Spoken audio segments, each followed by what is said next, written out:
listening to Convenience Matters, brought to you by the National Association of Convenience Stores. And hello, my name's Jeff Leonard, and welcome to Convenience Matters. I'm with the National Association of Convenience Stores. And I am John Eichberg with the Fuels Institute, and we're here to talk to you about the things that fuel your life, your vehicle, your body, and everything else that keeps you going on during the day.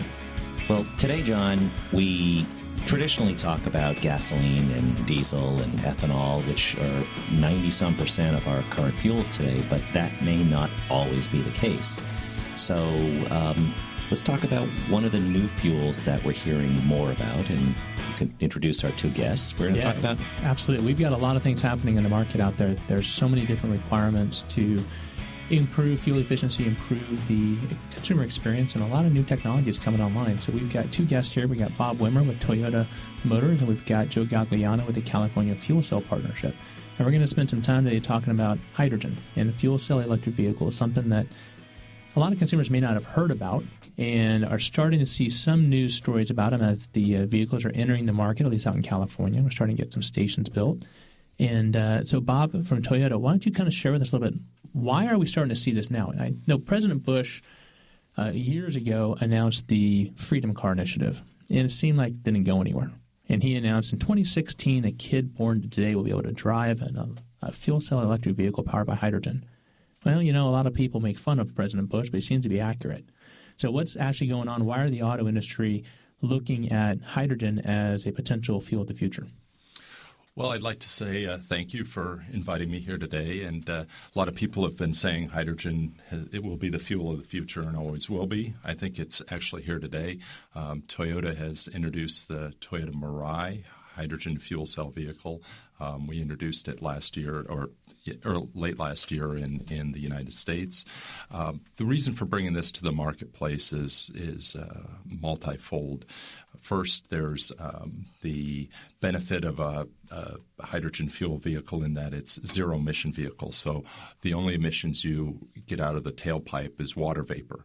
That has to do with the approach we take in the vehicle, which is combining hydrogen gas with oxygen on board the vehicle to generate electricity that drives the vehicle. When you combine those two, you create water. So that's the first point, is it's a zero-emission vehicle. There is requirements in certain states in the country to produce these vehicles. Second is sustainability. Hydrogen can be made from a variety of different feedstocks, primarily natural gas today, but it can also be made from renewable electricity or biogas. So again, it's very sustainable. It also allows diversity of feedstocks. So if one feedstock becomes more expensive or harder to get, you can switch to another feedstock for the fuel. Finally, the vehicle itself is very efficient.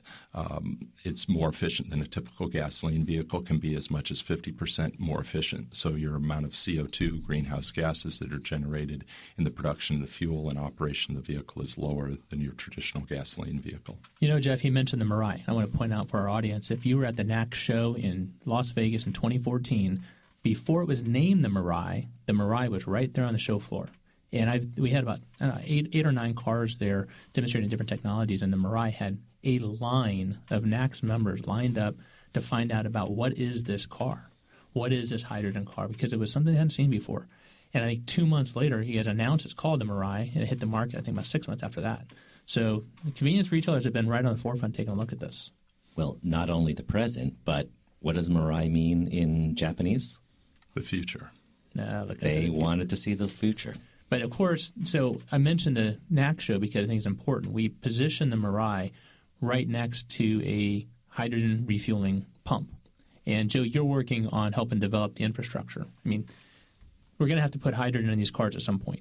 How are we going to do that? And where are we in terms of the development of that infrastructure so retailers have an idea of what they may be able to take advantage of in the future?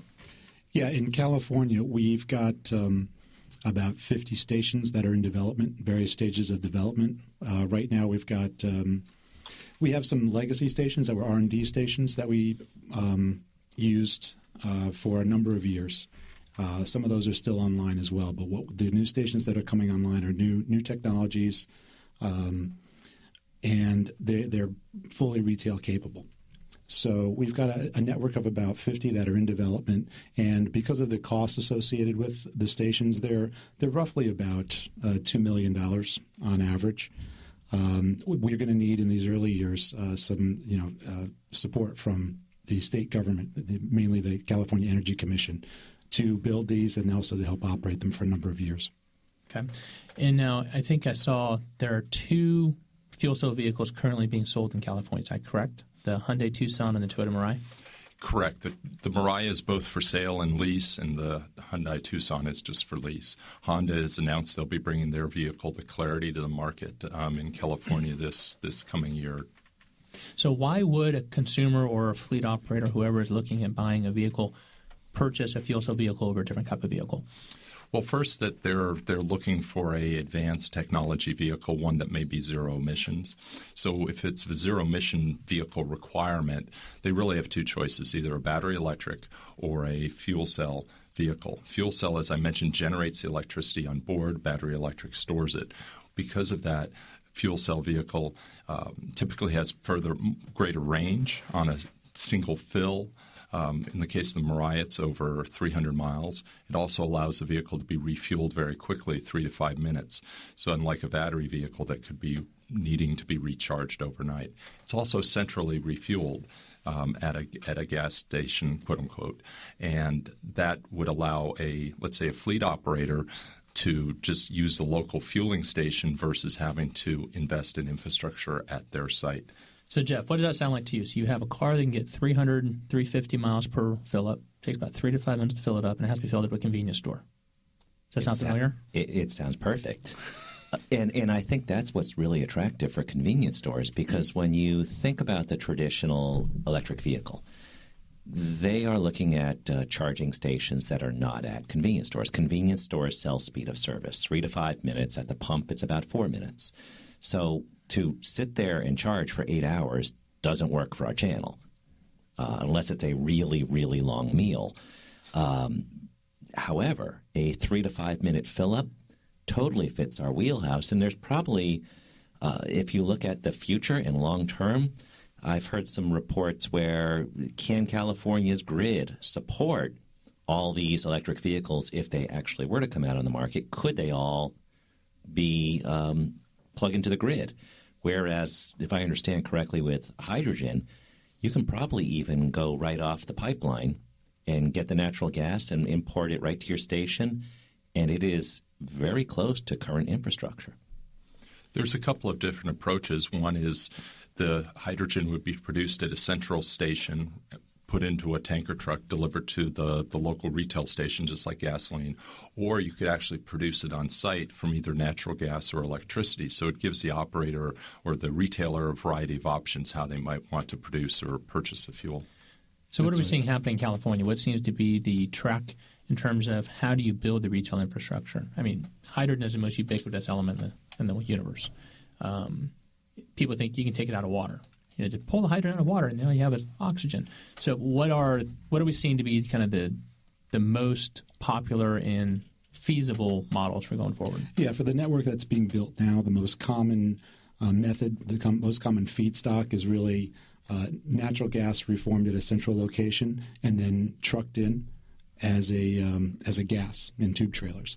And then what you do is just like the existing model with gasoline stations now. You know, when the tube trailer is depleted, you just swap out those trailers. That's the most common method. One of the station developers, one of the larger industrial gas companies, they're actually installing hydrogen stations that have that store liquid hydrogen on site as well. And we have a number of stations that use electrolyzers. And a couple that are actually reforming natural gas. So we do have a range of feedstocks that are actually being implemented in California right now, but by far and away the most popular is gaseous tube trailers being delivered. So has the industry given up on creating the hydrogen on board the vehicle? Is that a concept that's kind of been put on the shelf? That was you had mentioned the Bush administration. That was a real popular concept, onboard reforming. I actually worked on transit buses that took methanol fueled and converted it into hydrogen on board.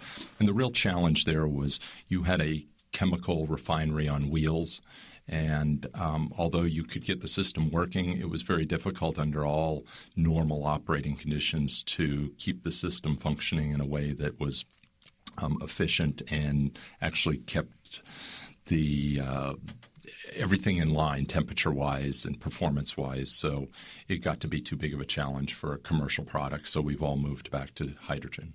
Now, the fuel cells, that's, if you want to say space-age technology, that's what they use on the space station, and I don't know if they used it as early as the Apollo launches. Is that similar to the onboarding where you're making hydrogen right there?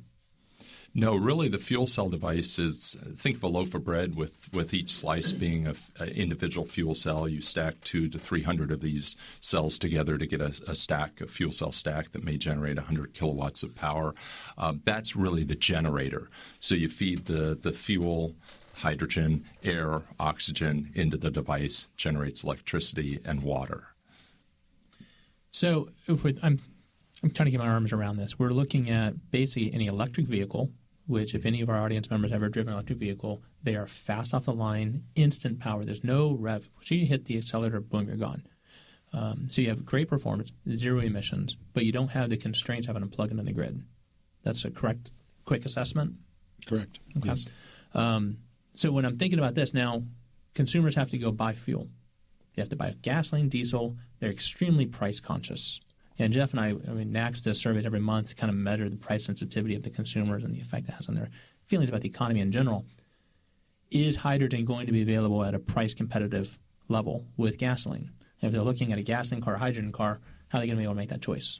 Yeah, the industry ultimately thinks we will get there. It'll be relatively comparable to a gallon of gasoline. The pricing we've got now with our retail stations is a bit on the high end, but because you have to understand where we are right now. There's not a lot of vehicles on the road. There's in the neighborhood of about 300 vehicles on the road in California right now. There are 13 million registered automobiles in California, so it's very small. We have, what did I said earlier, I think we have about 13 stations, 7 retail stations right now. There are 9,000, give or take, gasoline retail stations in California. So it's a very small, it's a small number of cars, small throughput of fuel. So the pricing that is now being put on being displayed at the retail gas stations right now is about, on average, about $14 a kilogram. So that's kind of the opening. That's the opening price, and as those vehicle volumes increase, as the throughput increases, we should see that price come down. And Jeff, I think it's important that the audience understands that the sale of hydrogen in a kilogram is important. So NACS has been debating how to sell natural gas on a gasoline gallon or diesel gallon equivalency basis. Well, that's important because the engines that run on natural gas also run on gasoline and diesel fuel. The fuel cell car runs on hydrogen. That's it. And so selling it as a new unit, I don't think it's going to be a real complicating factor for consumers. You guys have any thoughts about that? No, it shouldn't be. A kilogram of hydrogen has roughly the same amount of energy as a gallon of gasoline. When you look at the Mirai has gone through the EPA test cycle. I believe it was rated at 67 miles per kilogram. So that's roughly equivalent to a vehicle that gets 67 miles per gallon. I'll just address the question of hydrogen cost. Toyota's decided that with the lease or a purchase of a Mirai, the consumer will get a 3-year fuel card. So basically their fuel is paid for 3 years, and that helps avoid this issue of high initial costs and maybe some inconsistency of costs from station to station. The consumer just gets the fuel and drives. Imagine being able to tune out gas prices for 3 years because you don't have to worry about them. That's kind of an interesting. Especially in California. Yeah. And one other thing to think about too, a fuel cell electric vehicle is about twice as efficient as a gasoline vehicle. So the equivalent gasoline gallon equivalent would be about, for $14 a kilogram, would be about around $7 gasoline gallon equivalent.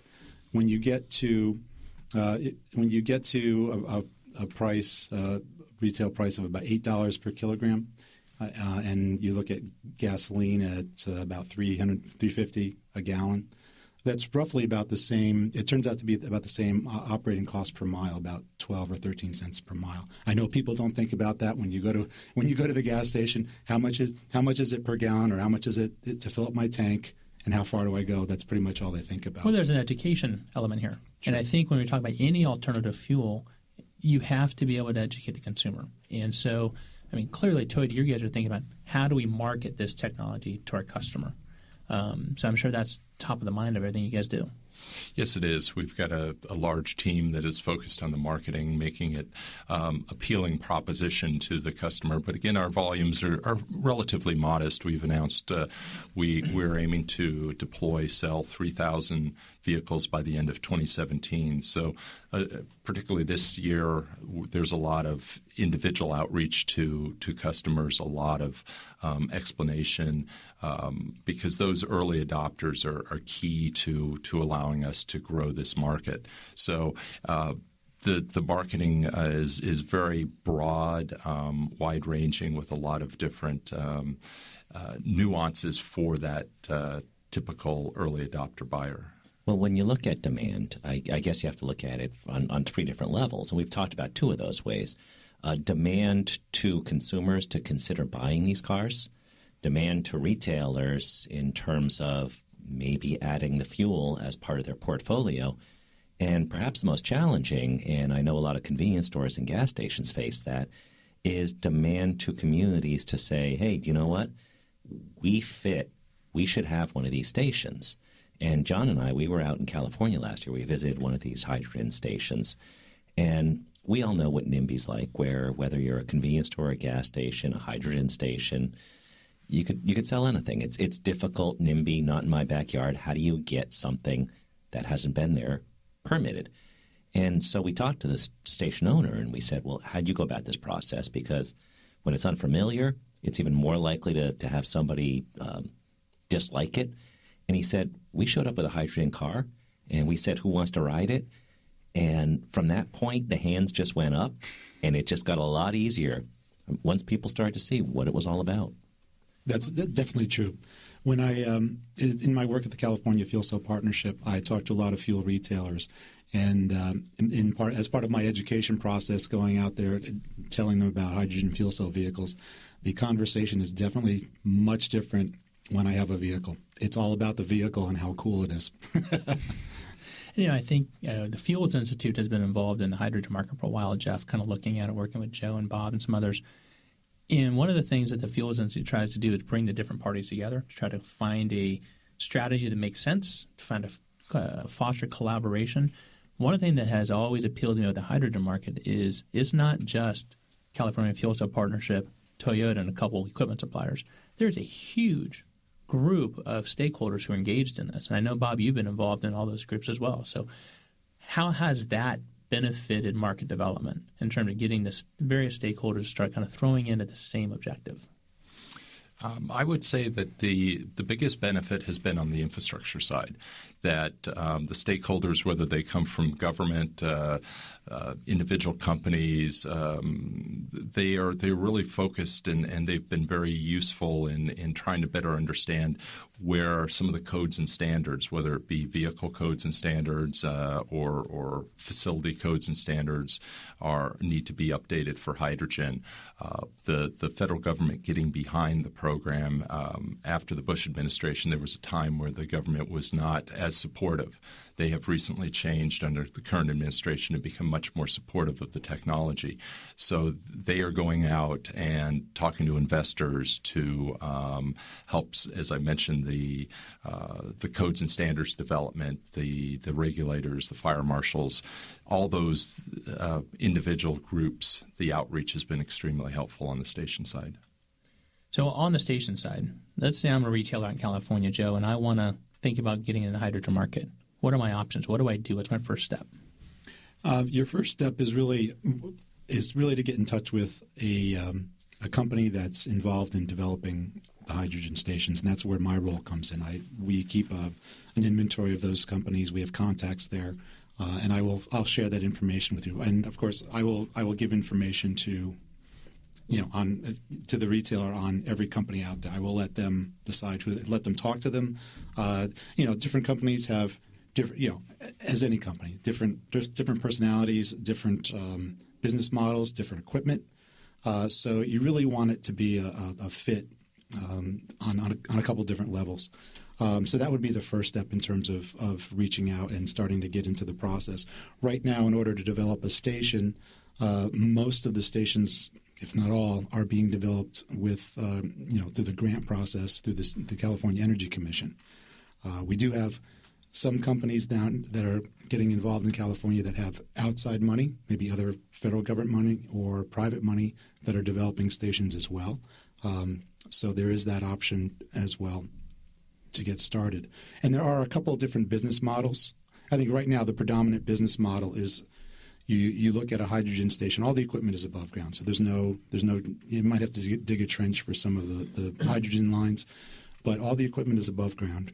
And it really, what a station developer comes in, it's really a lease situation where you're going to lease a portion of that retailer's land and put your equipment in, and then the station developer will operate and maintain that equipment. So, California's a big market for our industry, for the entire country, but there's a lot of retailers who are not in California.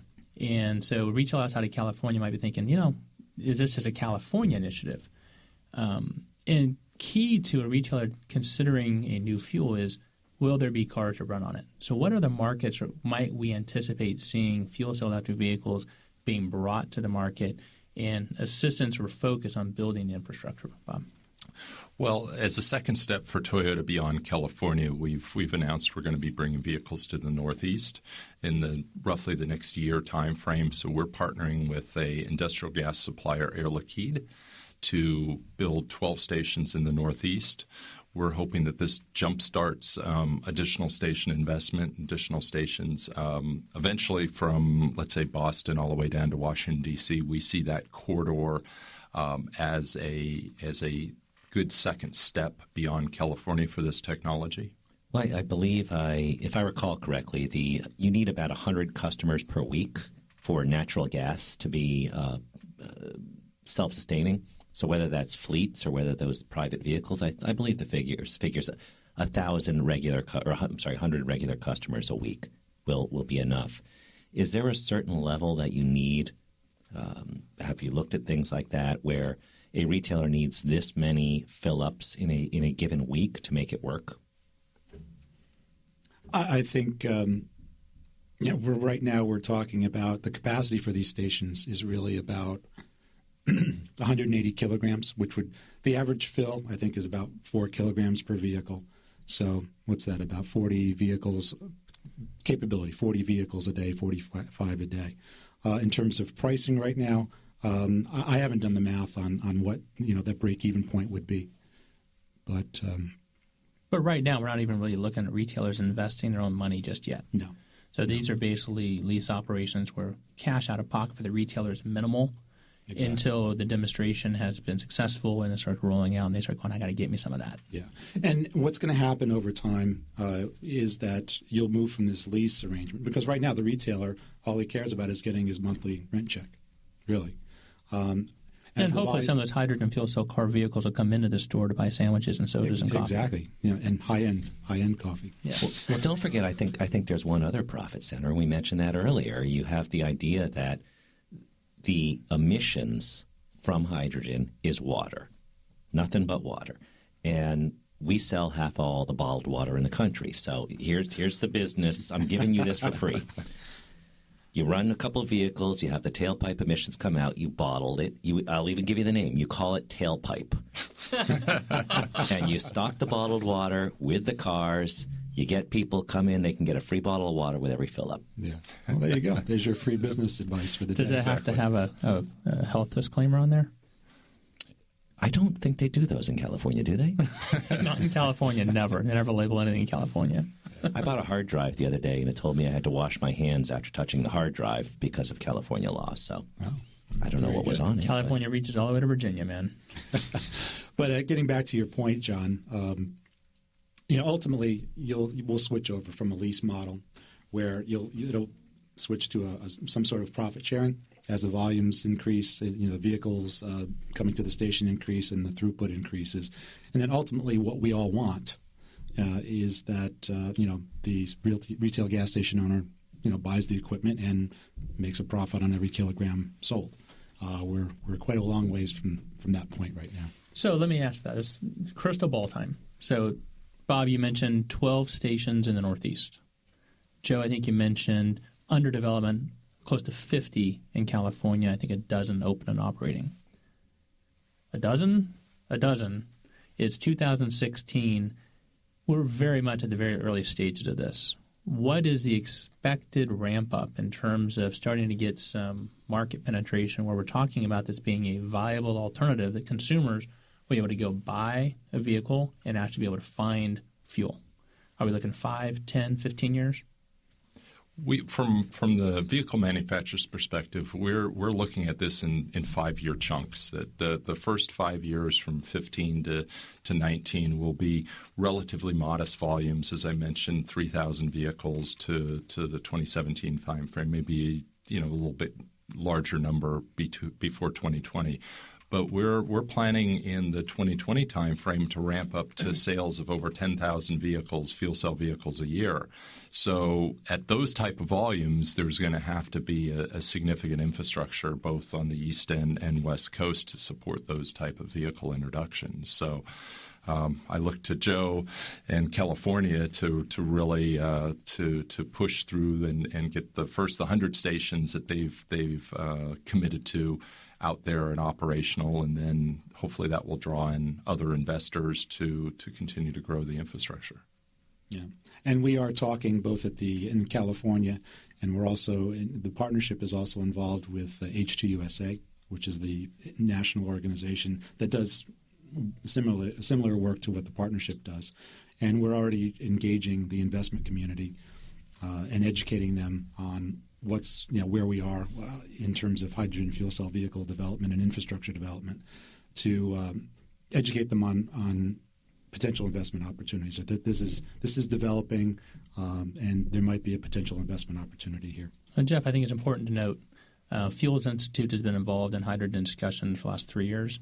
NACS is a member of H2USA, with the whole idea being convenience retail will be the fuel center of choice if hydrogen takes off. Now, you may remember in the 2015 NACS show, I stood up in front of an audience and said, I am really, really concerned that electric vehicles are a threat.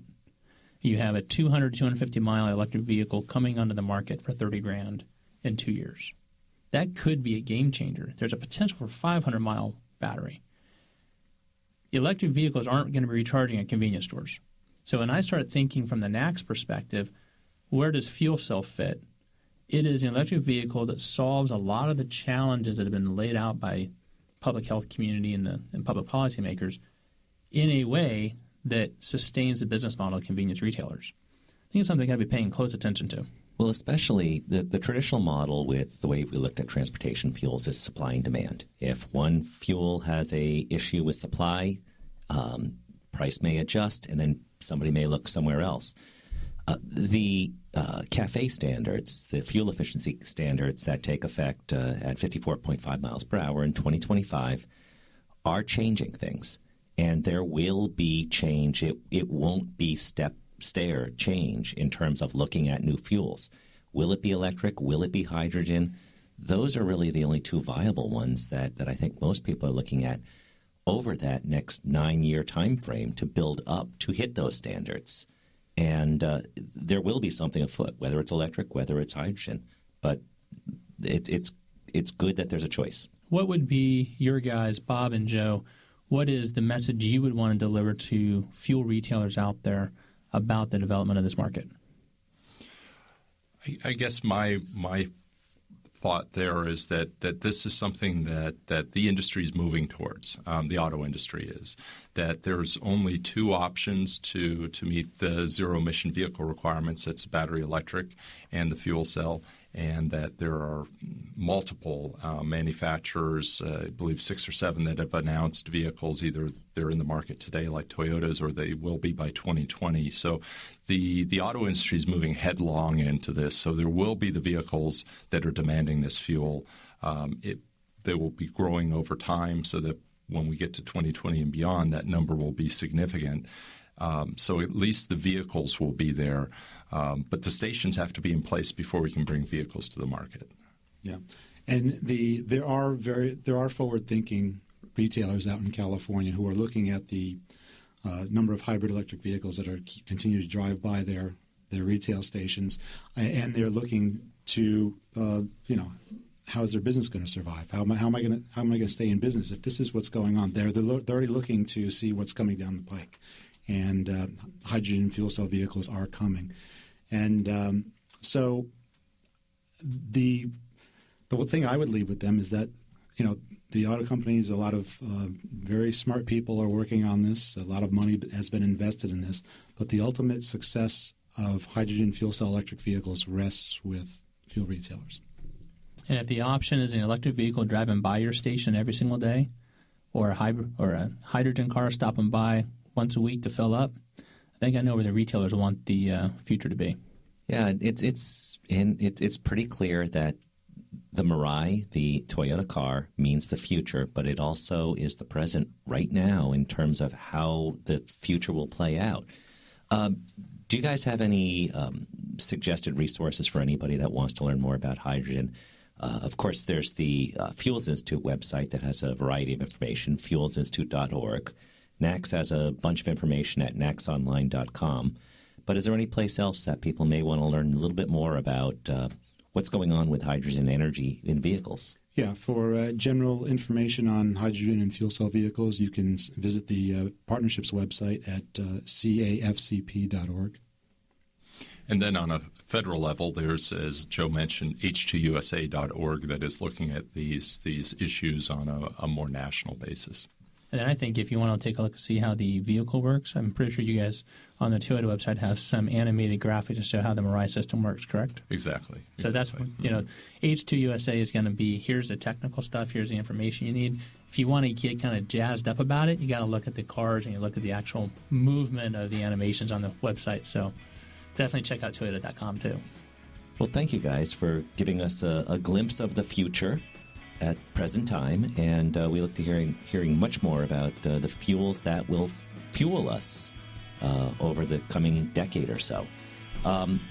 So that's a little bit more about the fuels.